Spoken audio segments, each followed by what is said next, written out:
قصہ مہربانوں کی next episode میں آپ دیکھیں گے کہ اب تو مہربانوں کی زندگی میں بہت زیادہ طوفانوں کا سلسلہ شروع ہونے والا ہے، کیونکہ ایک طرف تو اچھے میاں نے جب سے اس کی اور محراب کی باتیں سن لی ہیں، اس کے بعد سے ہی اس نے اس کے ہسبینڈ مراد علی کو ساری باتیں الٹی سیدھی سنا کر یہ اس کے ذہن میں شک ڈال دیا کہ شاید وہ کسی اور شخص سے بھی محبت کرتی ہے، اور یہ باتیں مراد علی کے لیے ناقابل برداشت ہوتی چلی جائیں گی۔ اسی لیے وہ مہرو کو بہت زیادہ ٹارگٹ کرنے والا ہے اور اس کو بار بار اسی بات کے اوپر طعنے دیتا چلا جائے گا کہ اس کا کسی اور آدمی کے ساتھ بھی تعلق ہے۔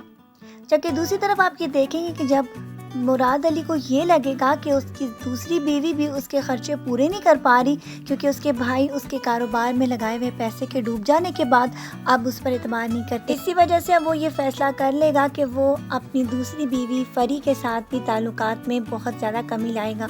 اس لیے کہ اب اس کے دوستوں کے مشورے کے مطابق وہ ریسٹورانٹ کی مالکہ، جو کہ اس میں بہت زیادہ دلچسپی ظاہر کر رہی ہے، اب اس کی طرف مائل ہونے والا ہے، کیونکہ اب اس کے پاس کوئی بھی ذریعہ نہیں رہ گیا جس کے ذریعے وہ اپنے دوست کے ساتھ لیے ہوئے سارے پیسوں کو واپس کر سکے اور ساتھ ساتھ فری کے بھائیوں کا قرضہ بھی چکا سکے۔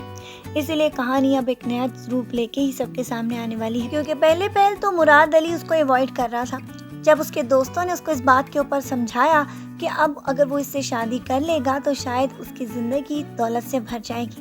مراد علی کو تو ویسے کسی بھی بیوی سے سچی محبت ہے ہی نہیں،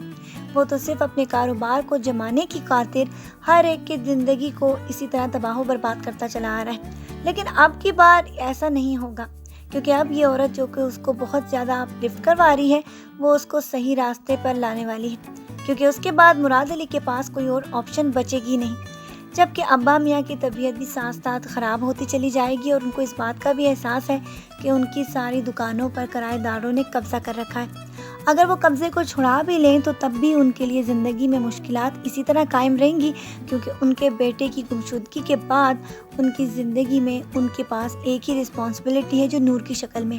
اور نور جو کہ محراب کے پاس تعلیم حاصل کرنے کے لیے جاتی ہے، جب اس کی والدہ ان دونوں کو بہت زیادہ کلوز ہوتے ہوئے دیکھیں گی تو تب وہ نور کے لیے بھی مشکلات کا آغاز کرنے والی ہے، کیونکہ پہلے تو اس کی والدہ کو مہربانوں کے ساتھ بہت زیادہ اعتراضات تھے، اور جب سے نور بار بار ان کے گھر پر آ رہی ہے اور ساتھ ساتھ محراب اس پر بہت زیادہ توجہ دے رہا ہے تو اب ان کے طعنوں کا مرکز نور ہی ہے، اور نور کو وہ بار بار اسی بات کے اوپر باتیں سناتی چلی جائیں گی کہ وہ بھی اس بات کو کبھی بھی نہ سوچے کہ کبھی وہ اپنے بیٹے کی شادی اس سے بھی ہونے دیں گی۔ ابا میاں کے لیے ایک مشکل ختم ہوتے ہی اب دوسری مشکل آن کھڑی ہوئی ہے، اب دیکھنا یہ ہے کہ آیا ان کی وفات سے پہلے نور کا بھی کوئی سلسلہ نکل آتا ہے یا وہ بھی مہربانوں کی طرح اپنی زندگی کو اسی طرح تباہ و برباد کر لے گی۔ آج کے پرومو ریویو کے لیے بس اتنا ہی، پھر ملیں گے، اپنا ڈھیر سارا خیال رکھیے گا بہت ساری دعاؤں کے ساتھ، اللہ حافظ۔